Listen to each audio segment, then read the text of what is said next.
Morning aspirants. Today's news. First news. Russia assures steady oil and LNG supply to India. So situation worsen ஆயிட்டே தான் இருக்கு. So Russia, US and Israel versus Iran. இப்போ கூட US ஓட ஒரு ஃப்ளையை அடிச்சு தகர்த்திருக்காங்க Iran. இந்த கிரிட்டிக்கல் சிச்சுவேஷன்ல நம்மளோட பெரிய அஃபெக்ட் எது அப்படின்னா எனர்ஜி சப்ளை தான். ஆனா அந்த டைம்ல நமக்கு டைவர்சிஃபைடா எனர்ஜி சப்ளை வேணும்னு சொல்லி முடிவெடுத்து நம்ம டைவர்சிஃபை பண்ணிட்டு இருக்கோம். அதுல ஒரு ஆர்ம் யாரோடதுன்னா ரஷ்யாவோடது. ஸோ ரஷ்யா நமக்கு அஷ்யூர் பண்ணிருக்காங்க என்னன்னு oil and LNG liquefied natural gas supply வந்து ரெகுலரா ஃப்ளோவா இருக்கணும். நமக்கு தேவைப்படுறது இந்த சிச்சுவேஷன்ல எல்என்ஜி ரொம்ப அதிகமா தேவைப்படுது. ஓகேவா? ஸோ அந்த அஷூரன்ஸ் எப்படி வந்திருக்கு அப்படின்னா deputy prime minister of Russia mister Manturov அவர் விசிட்ல நம்ம பிஎம் கிட்ட கன்வர்சேஷன் வந்ததோட அவுட்புட் தான் இந்த ரெகுலர் எனர்ஜி சப்ளை. சரிங்களா? அது மட்டும் இல்லாம இந்த 2025 டிசம்பர்ல 23rd இந்தியா ரஷ்யா ஆனுவல் சம்மிட்லயும் இந்த எனர்ஜி சப்ளையோட பாயிண்ட்ஸ் வந்து அதுலயே ரிஃப்ளெக்ட் ஆயிருந்தது. அதோட நீட்சியா தான் இப்போ இந்த கிரிட்டிக்கல் சிச்சுவேஷன்ல நமக்கு எனர்ஜி சப்ளை ரஷ்யால இருந்து கிடைக்கும் அப்படிங்கறத அஷ்யூர் பண்ணிக்கலாம். ஓகேவா? Key assurance from Russia oil and LNG oil crude ஆயில்னா க்ரூட் ஆயில் அதுல இருந்தா நம்ம வேரியஸ் பெட்ரோலியம் ப்ராடக்ட்ஸ் எல்லாமே எடுக்கிறோம். ஸோ அது ரொம்ப நமக்கு ஒரு நாளைக்கு கிட்டத்தட்ட 1 மில்லியனுக்கான பேரலுக்கான 1 மில்லியன் டன்ஸுக்கான நமக்கு க்ரூட் ஆயில் தேவைப்படுது வேரியஸ் ப்ராடக்ட்ஸ் எடுக்கிறதுக்கு. ஸோ அதுல ஒரு sufficient percentage we are getting from Russia. So that supply will not be affected due to this war அப்படிங்கறத அஷ்யூர் பண்ணிருக்காங்க. Oil and LNG supply. Fertilisers நம்ம பெட்ரோலியம் ப்ராடக்ட் மட்டும் இல்லாம ஃபெர்டிலைசர்ஸும் நம்ம இம்போர்ட் பண்ணிட்டு இருக்கோம். அந்த ஃபெர்டிலைசர்ஸ்ல ஆர்கானிக் இன்ஆர்கானிக் பிரிக்க முடியும். நம்ம மேஜரா இன்ஆர்கானிக் ஃபெர்டிலைசர்ஸ் தான் இம்போர்ட் பண்ணிட்டு இருக்கோம். அப்படி இன்ஆர்கானிக் ஃபெர்டிலைசர்ஸ் அதுல 40% இன்க்ரீஸ் பண்ணிருக்காங்க. அஷூரன்ஸ்ல 40% increase of fertilisers that is inorganic fertilisers mineral based inorganic fertilisers வந்து நமக்கு கிடைக்கும். நியூக்ளியர் கோஆபரேஷன் நமக்கு இந்தியாவில் இருக்க வேரியஸ் நியூக்ளியர் பவர் பிளான்ட் வந்து ரஷ்யாவோட ஹெல்ப்லையுமே ஸ்டார்ட் பண்ணிருக்கோம். இப்ப கூடங்குளம் கூட ரஷ்யாவோட ஹெல்ப்போட தான் technological support and raw material சப்போர்ட்டோட தான் கூடங்குளம் கூட நமக்கு ரன் ஆயிட்டு இருக்கு. ஸோ ஃபோர்த் கம்மிங் டேஸ்லயும் நமக்கு நியூக்ளியர் சப்போர்ட் ரஷ்யா கிட்ட இருந்து கிடைக்கும் அப்படிங்கறதையும் சொல்லியிருக்காங்க. ஸோ ஸ்ட்ராட்டஜிக் கன்சென்ட் நமக்கு எனர்ஜி செக்யூரிட்டிக்கு தேவை. யூஎஸோட ப்ரெஷர்னால தான் நம்ம ஃபர்ஸ்ட் ரஷ்யா கிட்ட இருந்து வாங்குற ஆயில் கண்டென்ட் வந்து குறைஞ்சிச்சு. யூஎஸோட சாங்ஷன் அதனாலதான். அதுக்கப்புறம் யூஎஸோட கோர்ட்ல வந்து ட்ரம்ப்போட அந்த அந்த சாங்ஷன் அப்படிங்கிற அந்த டாரிஃப் அப்படிங்கிறது செல்லாதுன்னு சொன்னாலுமே நம்ம ரஷ்யா கிட்ட இருந்து வாங்குற ஆயில் வந்து க்ரூட் ஆயிலோட குவான்டிட்டி வந்து குறைஞ்சிருச்சு அப்படிங்கிறது நிதர்சனம். ஸோ இப்போ regaining the steps towards the energy supply from Russia அதுக்கான ஒரு ஸ்டெப் தான். ஸோ நம்ம ப்ரிலிம்ஸ் ஃபேக்ட்ல நம்ம பார்க்க வேண்டியது மினரல் ஃபெர்டிலைசர்ஸை பத்தி நம்ம பார்க்கணும். இப்போ ஃபெர்டிலைசர்ஸ் கொடுத்துட்டு நம்ம போதுமான அளவு க்ரூட் ஆயில்ஸை பத்தியும் கேஸஸை பத்தியும் பார்த்தாச்சு. ஸோ அதெல்லாம் ஒரு வேரியண்டா ஃபெர்டிலைசர்ஸை பத்தி பார்க்கலாம் தான் ப்ரிலிம்ஸ் 360 கொடுத்துருக்கு. Mineral fertilisers so it's composed of inorganic ஆர்கானிக்னா உயிர் சார்ந்தது inorganic fertilisers obtained from naturally occurring minerals. Rock materials இருக்கு இல்லைங்களா? அந்த ராக் மெட்டீரியல்ஸ்ல இருக்கிறத இன்ஆர்கானிக் உயிரற்ற வேதிப்பொருட்கள்ல இருந்து எடுக்கிறது தான் இந்த மினரல் ஃபெர்டிலைசர்ஸ். ஸோ அதோட மெயின் காம்பனன்ட்ஸ் என்னன்னா நைட்ரஜனஸ், பாஸ்பேட் அண்ட் பொட்டாஷ். இந்த என்பிகேன்னு சொல்லுவாங்க. இதான் மேஜரா இந்த என்பிகே மேக்ரோ நியூட்ரியன்ஸ் சொல்லலாம். Macro nutrients which are needed much quantifiably for the plants to grow. அப்படி ஒரு இப்போ நைட்ரஜனஸ் அப்படிங்கிறது மேஜரா எதை ஃபோக்கஸ் பண்ணிருக்குன்னா லீஃப் growth. இப்போ லீஃப் growth இப்போ டீ அந்த மாதிரியான பிளான்ட்ஸ் பார்த்தீங்கன்னா லீஃப் தான் நமக்கு ஃப்ரூட்ஃபுல்லான ஒரு பார்ட். ஸோ அந்த லீஃப் growthக்கு அதிகப்படியான நியூட்ரியன்ட் சப்ளை பண்றது எதுன்னா இந்த nitrogenous which is composed of ammonium sulfate, இதெல்லாம் சேர்ந்ததுதான் யூரியா, இதெல்லாம் சேர்ந்ததுதான் இந்த நைட்ரஜனஸ் கம்பவுண்ட். அது மட்டும் இல்லாம நம்ம இந்தியன் சாயில்ஸ் வந்து பேசிக்காவே நைட்ரஜன் டெபிசிட் சாயில் தான். ஸோ அதுக்காக நம்ம மேஜரா இந்த நைட்ரஜன் பேஸ்ட் ஃபெர்டிலைசர்ஸ் அதிகப்படியா இம்போர்ட் பண்றோம் which is coming from Russia. அடுத்து phosphate which include DAP, DAP, TSP, SSP. இந்த பாஸ்பேட்டிக் அப்படிங்கிறது எந்த பார்ட்டை வந்து ஃப்ரூட்ஃபுல்லா ஆகும் அப்படின்னா எய்ட் ரூட் டெவலப்மெண்ட். ஒரு சில பிளான்ட்டுக்கு வந்து ரூட் வந்து டேப் ரூட் நல்லா ஸ்ட்ரென்த்தா இருக்க வேண்டிய பிளான்ட்ஸா இருக்கும். அதுக்கேற்ற மாதிரியான ஃபெர்டிலைசர் தான் இந்த பாஸ்பாட்டிக். அண்ட் லேட்டர் வந்து potassium, disease resistant plant. So ஒரு சில பிளான்ட்டுக்கு அந்த ஏரியாவில் அதிகப்படியான டிசீஸ் ஸ்ப்ரெட் கூட இருக்க முடியும். அதை கண்டெயின் பண்றதுக்காக யூஸ் பண்றது இந்த பொட்டாஷ். ஸோ நம்ம இந்த என்பிகேன்னு அசம்பிள்டாவும் யூஸ் பண்ண முடியும். அது மட்டும் இல்லாம அதர் மைக்ரோ நியூட்ரியன்ஸ்னு ஒரு சொல்லுவாங்க. மைக்ரோ நியூட்ரியன்ஸ் அப்படிங்கிறது இது மேக்ரோ நியூட்ரியன்ஸ்னா குவான்டிட்டி கொஞ்சம் அதிகமா தேவைப்படுறது. Micro nutrient it will be needed in small quantity, but ஆனா very crucial for the growth of the plant. ரொம்ப முக்கியமானதும் கூட. அப்படிப்பட்ட மைக்ரோ நியூட்ரியன்ஸ் என்னன்னா zinc sulphate, borax, ferrous sulphates, இதெல்லாம் வந்து மெக்னீசியம், கால்சியம், சிலிக்கான், இதெல்லாம் வந்து ரொம்ப கம்மியான அளவில் தேவைப்படுற ரொம்ப முக்கியமான nutrients which has to be given to the plants அப்படிங்கிறது தெரிஞ்சிருக்கணும் ப்ரிலிம்ஸ்க்காக. Mineral key features. First readily available. இப்போ நியூட்ரியன்ஸ் பிளான்ட் இன்டேக் வந்து ஒரு ப்ராசஸை தாண்டி போகாம ஒன்ஸ் நம்ம ஃபெர்டிலைசர் இந்த மண்ணில் போட்டோம் அப்படின்னா உடனே இன்டேக், டைம் பீரியட் ரொம்ப எடுக்காம உடனே இன்டேக்ல இருக்கும். அது ஃபர்ஸ்ட் ஒரு மேஜர் ஃபீச்சர்ஸ். அடுத்து ஹையர் கான்சென்ட்ரேஷன். சின்ன பாக்கெட்ல அதிகப்படியான நியூட்ரியன்ட் சப்ளை இருக்கும் எங்க இந்த ஃபெர்டிலைசர்ஸ்னால. அடுத்து கஸ்டமைசபிள். ஸோ லீஃபுக்கு, ரூட்டுக்கு, டிசீஸ் ரெசிஸ்டன்ட்டுக்கு மொத்தமும் தேவையான நைட்ரஜனஸ், பாஸ்பேட் அண்ட் பொட்டாசிக் மினரல்ஸை எல்லாத்தையும் கம்பைண்டா யூஸ் பண்ணி என்பிகேவா நம்ம மேக்ஸிமம் யூஸ் பண்றோம். அந்த ஃபீச்சர்ஸுக்கு ஒத்து போறது தான் இந்த மினரல்ஸ். Second news, the great Nicobar plan stirs fresh concern. So Nicobar project Andaman Nicobar ஏரியாவில் 92,000 கோடி செலவுல multi modal project which combines air support, naval, flight எல்லாமே சேர்ந்து ஒரு மல்டி மோடல் கனெக்டிவிட்டி போட்டா அந்த நிக்கோபார் ப்ராஜெக்டை கன்ஸ்ட்ரக்ட் பண்றாங்க. அதுல இஷ்யூ என்னன்னா த ஒரிஜினல் ட்ரைப்ஸ், அந்த ஏரியாவில் இருக்க original tribes had to be அங்கேருந்து இடத்த மாற்றி அவங்கள ஷிஃப்ட் பண்ண வேண்டிய தேவையா ஏற்படுது. ஸோ இது issue. So what are the legal basis for the issue அப்படிங்கிறத பார்க்கணும்.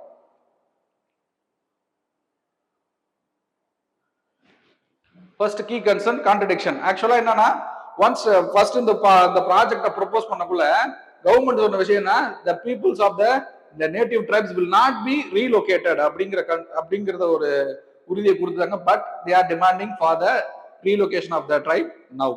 அது இஷ்யூ. அடுத்து ட்ரைபல் அப்போசிஷன். ஃபர்ஸ்ட் இந்த பாயிண்ட்டுக்காக ஒத்துக்கிட்டு இருந்த ட்ரைப்ஸ் இப்ப என்ன சொல்றாங்கன்னா வில் நாட் ஒபே த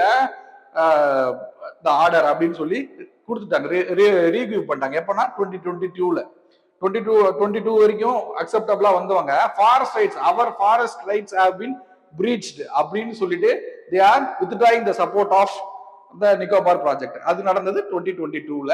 அடுத்து கோர்ட் கண்டெக்ஸ்ட். கோர்ட்ல கவர்மெண்ட் சொல்லியிருக்கிறது என்னன்னா 15 டேஸுக்குள்ள நாங்க வந்து அந்த பர்ஃபெக்ட் பிளானை கொடுத்துருவோம்னு சொல்லி யூனியன் கவர்மெண்ட் சொல்லியிருக்காங்க. இதுதான் இப்ப கரண்டா இருக்க சிச்சுவேஷன். ஃபர்ஸ்ட் அக்செப்டட், இப்போ இஷ்யூ ஆயிடுச்சு, கோர்ட்ல கேஸ் இருக்கு. Tribal council response. Tribal council இப்ப இந்த டிராப்ட் ரீச் பண்ணிருக்காங்க இல்லையா, அந்த டிராப்ட் வந்து ஹிந்தி லாங்குவேஜ் இவங்க படிக்கிறதுக்கான லாங்குவேஜ்ல அது இல்ல. So it is taking time to read the government order draft அப்படின்னு சொல்லி ட்ரைபல் கவுன்சில் சொல்லியிருக்காங்க. So time has to be given for the tribal council to get clear out of that draft அப்படிங்கிறது தெரிய வருது. Ancestral village. இங்க issue என்னன்னா இந்த relocation place எப்படி இருக்கு அப்படின்னா, ஸோ இந்த நிக்கோபார் ஏரியா எப்படி இருக்கு அப்படின்னா, இங்க 2004 நடந்த சுனாமில இங்க இருக்க ஒரு பிளேஸ் அழிஞ்சிருக்கு. இங்க இருந்தா வந்து சென்டர் ஆஃப் த நிக்கோபார் ஏரியாவில் அவங்க பிளேஸ் ஆயிருக்காங்க, இப்போ இருக்காங்க. இப்போ வந்துட்டு draft படினா they have given the option either to go for their ancestral village or to the interior. ஆனா ட்ரைப்ஸ் கோட் பண்றது என்னன்னா மறுபடியும் அந்த சுனாமி பாதிக்கப்பட்ட இடத்துல எங்களை அனுப்புறாங்கன்னு சொல்லி இந்த பாயிண்ட முன்னெடுத்து they are opposing this project.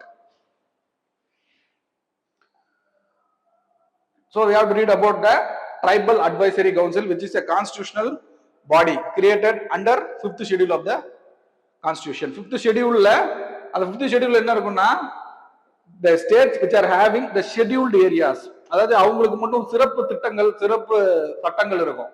அந்த மாதிரி ஏரியாக்கள்ல அவங்களை நிர்வகிச்சுக்கிறதுக்கு ஒரு கவுன்சில் ஒன்று ரெடி பண்ணிருப்பாங்க. That is called tribal advisory council. ஒரு சில ஸ்டேட்ஸ்க்கு மட்டும் தான் அந்த அந்தஸ்து உண்டு, அதுல நிக்கோபார் ஐலாண்டும் உண்டு. ஓகேவா? அந்த tribal advisory council must composition maximum 20 members. ஓகேவா? 20 மெம்பர்ஸ் வரைக்கும் இருக்கலாம். அந்த 20 மெம்பர்ஸ்ல 3/4 of the member should be MLAs of STs. எந்த ட்ரைபல் கம்யூனிட்டி இருக்காங்க. ஸோ ஒரு ஸ்டேட்ல பல ட்ரைப்ஸ் இருக்க முடியும். ஸோ அந்த எந்த ட்ரைபா வேணா இருக்கலாம், அந்த ஷெட்யூல்டு ட்ரைபோட ரெப்ரசன்டேட்டிவ்ஸாகவும் இருக்கணும். புரிஞ்சுக்கோங்க. 2/3 எம்எல்ஏஸ் அண்ட் பேலன்ஸ் இருக்காங்க இல்லையா, 1/4. அந்த 1/4 வந்து they need not to be a MLA, but they must be a representative of the tribes. So இதுதான் கம்போசிஷன். ஓகேவா? Mandatory composition. ஸோ ஃபங்க்ஷன்ஸ், அவங்களோட ஃபங்க்ஷன்ஸ், ட்ரைபல் அட்வைசரி கவுன்சிலோட functions welfare and development for their own community. அந்த welfare and டெவலப்மெண்ட்டுக்காக என்னென்ன advice கொடுக்க முடியும், எங்களுக்கு இந்த மாதிரியான சப்போர்ட்ஸ் தேவை அப்படிங்கிற தன்னோட கோரிக்கையை முன்வைக்கவும், they have the right to get the grievances. அந்த கிரீவியன்ஸா கொடுக்கறதுக்கும் எல்லாத்துக்குமே இந்த ட்ரைபல் அட்வைசரி கவுன்சிலுக்கு ஃபங்க்ஷன்ஸ் உண்டு. And then land and forest rights.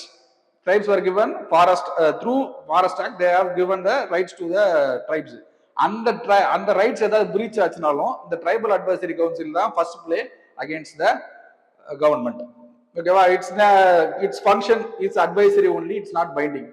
So tribal advisory council can give recommendations or advice to the governor. அந்த கவர்னருக்கு சொல்ல முடியும், but it is discretionary of the governor to take it up or not. So power வந்து ஒரு advisory role தான், cannot be implemented. 5th schedule of the body, 3/4 MLA, governor discretion to implement the advisor or not. Advisory role மட்டும் தான். So next news, compliance eased for managing plastic waste. So plastics stop பண்றதுக்கு, அதை recycle பண்றதுக்கும் நம்ம கிட்ட ஒரு act இருக்கு. So அந்த act has been reviewed and updated. So அதான் நியூஸ். ஸோ அப்படி என்ன மாதிரியான அப்டேட் கொடுத்துருக்காங்கன்றதை பார்க்கணும். First carry forward. Say for example, ஒரு கம்பெனி கால்ட் ஏ 100% வந்து ரீசைக்கிள் பண்ணணும் அப்படிங்கிறது டார்கெட் அப்படின்னா, பட் தே ஹேவன்ட் ரீசைக்கிள்டு, ஒரு 20% ரீசைக்கிள் பண்ணாம வச்சிருக்காங்க. ஸோ இந்த நவ் அந்த ரிவ்யூ பண்ணதுல என்னன்னா, this 20% can be carry forward to the next year, அடுத்த வருஷத்துக்கு. அப்படி இந்த 20% மாதிரி 3 இயர்ஸுக்கு தொடர்ந்து, இயர் 1, இயர் 2, இயர் 3, 3 வருஷத்துக்கான அக்குமுலேஷன் அந்த பண்ண முடியாம இருக்கு இல்லையா, அந்த அக்குமுலேஷனை கேரி ஃபார்வர்ட் பண்ணலாம். அந்த கேரி ஃபார்வர்ட் பண்றது இப்போ இந்த ஏ அப்படிங்கிறது 2026ல கேரி ஃபார்வர்ட் பண்றாங்க அப்படின்னா, 2027ல இந்த ஒட்டுமொத்த டியூல இருந்தும் 1/3 மஸ்ட் பி ரெக்டிஃபைட் அப்படின்னு சொல்றாங்க.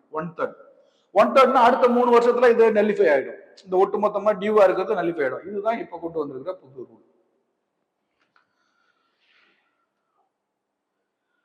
ஸோ நம்ம ப்ரிலிம்ஸ்க்கு கேட்டகரி ஆஃப் பிளாஸ்டிக்ஸ் பார்க்கணும். Category 1 rigid plastic. PET bottles இருக்க ரொம்ப ரொம்ப ஸ்ட்ராங்கா இருக்கும், அதை உடைக்க முடியாது, அந்த மாதிரி ரொம்ப ஸ்ட்ராங்கா இருக்கிறது கேட்டகரி 1. கேட்டகரி 2 கொஞ்சம் ஃபிளெக்சிபிள். கேட்டகரி 3 வந்து கவர் அந்த மாதிரி ரீசைக்கிள் ரீயூசபிள் பிளாஸ்டிக்ஸ், அதுதான் வந்து கேட்டகரி 3. ஸோ இந்த கேட்டகரிஸ் தெரிஞ்சிருக்கணும்.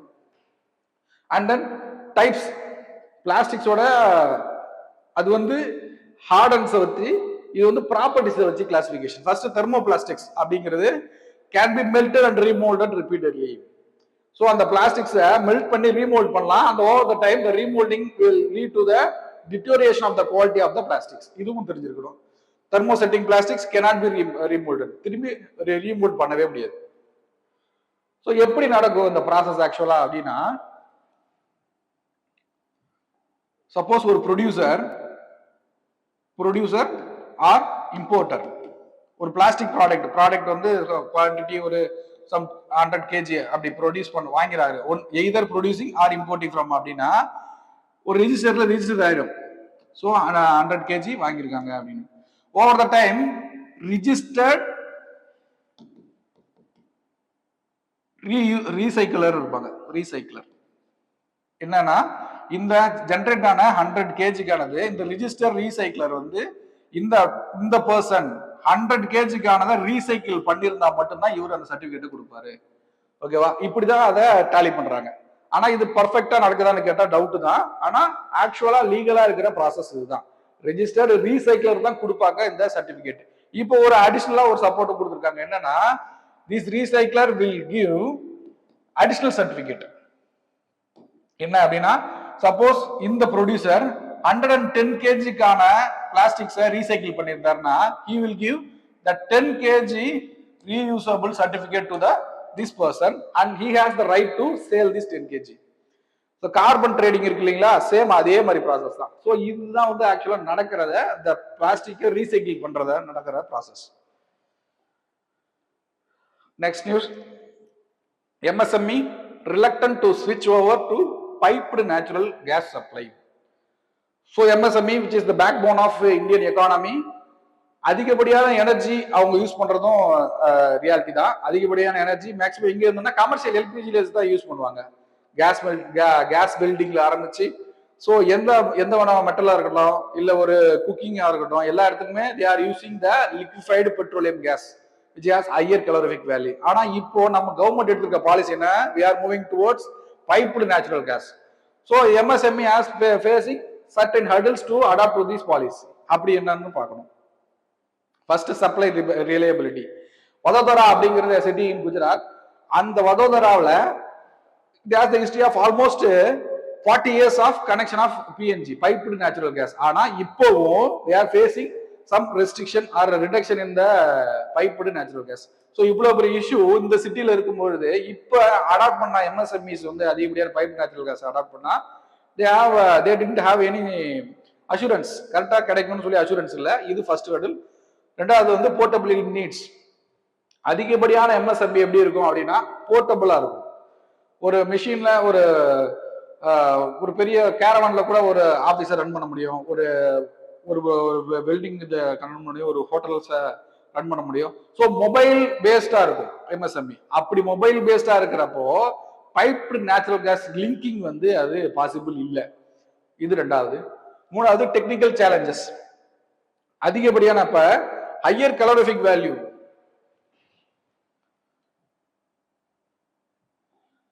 ஹையர் கலோரிஃபிக் வேல்யூ அப்படின்னா பொல்யூஷன் ஃப்ரீன்னு அர்த்தம். Pollution free. எந்த அளவுக்கு கலோரிஃபிக் வேல்யூ அதிகமா இருக்கோ அந்த அளவுக்கு பொல்யூஷன் கம்மியா இருக்கும்னு அர்த்தம். when we are comparing LPG versus piped natural gas, LPG has higher calorific value. அப்படின்னா we are taking the policy go green. நம்ம அதிகப்படியான பொல்யூஷன் பண்ணக்கூடாது அப்படிங்கிற பாலிசி நோக்கி போகக்குள்ள இந்த பைப்டு நேச்சுரல் கேஸ் வந்து we are a little bit of diverting from that policy. அப்போ அதிகப்படியா கலோரிஃபிக் வேல்யூ கம்மியா இருக்கிற அட் இஸ் பொல்யூட்டிங் நேச்சரா இருக்கிற பைப்டு நேச்சுரல் கேஸை யூஸ் பண்ற மாதிரியான சிச்சுவேஷன் அரைஸ் ஆகுது. இதெல்லாம் இஷ்யூஸ் அதுல இருக்கிறது. Economically viability, rented premises. இப்போ பைப் இன்ஃப்ராஸ்ட்ரக்சர் பில்டிங் ஒரு கடை வைக்கிறாங்க அப்படின்னா பைப்டு நேச்சுரல் கேஸ் ஃபிக்ஸ் பண்ணணும் அப்படின்னா அந்த கடை மேக்ஸிமம் ரெண்டடா இருக்கு. அந்த இன்ஃப்ராஸ்ட்ரக்சர் வந்து அதிகப்படியான காஸ்ட் சேர்க்குது. அப்போ இன்வெஸ்ட்மெண்ட் காஸ்ட் அதிகப்படி ஆகுது. Already MSMEs are facing the crunches of cash flow in the economy. அப்போ இந்த சிச்சுவேஷன்ல இது இன்னும் ஃபர்தரா பர்டன் தான். இதெல்லாம் சேலஞ்சஸ் இப்போ MSME ஃபேஸ் பண்ணிட்டு இருக்கிறது. இன்ஃப்ராஸ்ட்ரக்சர் ஃபெடரேஷன் ஆஃப் MSME அப்படிங்கிறது. ஸோ இந்த ஸ்லைடு எதுக்குன்னா இன்னும் பைப்டு நேச்சுரல் கேஸ் வந்து இன்னும் மேஜர் சிட்டிஸா இருக்கிற சென்னையிலயோ தமிழ்நாட்டில் ஒட்டுமொத்தமாவோ கர்நாடகாவில் எங்கேயுமே வந்து இன்னும் ஸ்டார்டே ஆகல pipe natural gas. So establishing piped natural gas to these region வந்து ரொம்ப ஹார்ட் தான். So MSME we have to study about the MSME. MSME அப்படிங்கிறது டிஃபைன் பண்ணிருக்காங்க எங்கன்னா MSME Development Act 2006, which is contributing about 30% to the GDP. So it is called a backbone of Indian economy. உதயம் போர்ட்டால் இது தெரிஞ்சுக்கணும். உதயம் போர்ட்டால் அப்படிங்கன்னா so ஒரு MSME அப்படின்னு சொல்லி ஒரு ஆஃபீஸ் தானே ரெஜிஸ்டர் பண்ணிருக்கு. உதயம் போர்ட்டல்ல போயிட்டு they have to upload their relevant document and get certified that they are MSME அப்படிங்கிறத கரெக்டா ரெஜிஸ்டர் பண்றதுக்கான ஒரு போர்ட்டல் தான் இந்த உதயம் portal. So categories micro, small, medium. So இந்த MSME அப்படின்னு கேட்டகரைஸ் பண்றதுக்கு not only getting into the investment மட்டும் இல்லாம அதோட அவுட்புட் ப்ராஃபிட்டபிலிட்டியும் வச்சு தான் அதை கன்க்ளூட் பண்ண முடியும். ஸோ அப்படி மைக்ரோனா below 1 crore investment and turnover limit வந்து 5 crores உள்ளதா இருக்கணும். Small 10 and 50, medium 50 and 250 crores. Administered by Ministry of Small and Medium Enterprises. Key schemes: Mudra Yojana, loan provide பண்றதுக்கு எம்எஸ்எம்இக்கு அதிகமாக கொடுப்பாங்க. அடுத்து emergency support, credit line guarantee எல்லாம் வந்து cash ஃப்ளோக்காக தான். எம்எஸ்எம்இ சேலஞ்சஸ் வந்து லிமிடெட் கிரெடிட் ஆக்சஸ், இன்ஃபார்மாலிட்டி. ஸோ ஃபார்மலாக இல்லை, இன்ஃபார்மாலிட்டி கொஞ்சம் அதிகம். டெக்னாலஜிக்கல் கேப், டிலேடு பேமெண்ட்ஸ், இதெல்லாம் சேலஞ்சஸ். ஸோ இப்போ நம்ம தெரிஞ்சுக்கிட்டு இதில் ஒரு நல்ல பாயிண்ட் என்னன்னா ஜீரோ டிஃபெக்ட் ஜீரோ எஃபெக்ட் அப்படிங்கிறது. ஜீரோ டிஃபெக்ட் ஜீரோ எஃபெக்ட் அப்படிங்கிறது when we are producing a product, environment should not be affected அப்படிங்கிற ஒரு பாயிண்ட்ல வந்து லீட் பண்றது தான் இந்த zero defect and zero effect. which was launched in 2016. ஓகேவா? Mark question. MSME have expressed reluctance to switch from LPG to PNG, citing supply consistency, infrastructure gap, economic viability. So இப்போ இந்த போன ஸ்லைட்ல சொன்ன எல்லாமே சிச்சுவேஷன் இதுதான் எக்ஸ்பிளைன் பண்ண சொல்லிக்கிட்டு இருக்காங்க. And analyse the challenges in transitioning India's industrial fuel base. So fuel பேஸை நம்ம நேச்சுரல் கேஸுக்கு சேஞ்ச் பண்ண போகிறோம். ஸோ இந்த சுச்சுவேஷனில் இதை எப்படி சேஞ்ச் பண்ணலாம் அப்படிங்கிறத அனலைஸ் பண்ணி 2 pages 150 words எழுதி கொடுங்க. ஃபோட்டோ எடுத்து கமெண்ட்ல அப்லோட் பண்ணுங்க, கண்டிப்பாக திருத்தி தருவோம். தேங்க்யூ.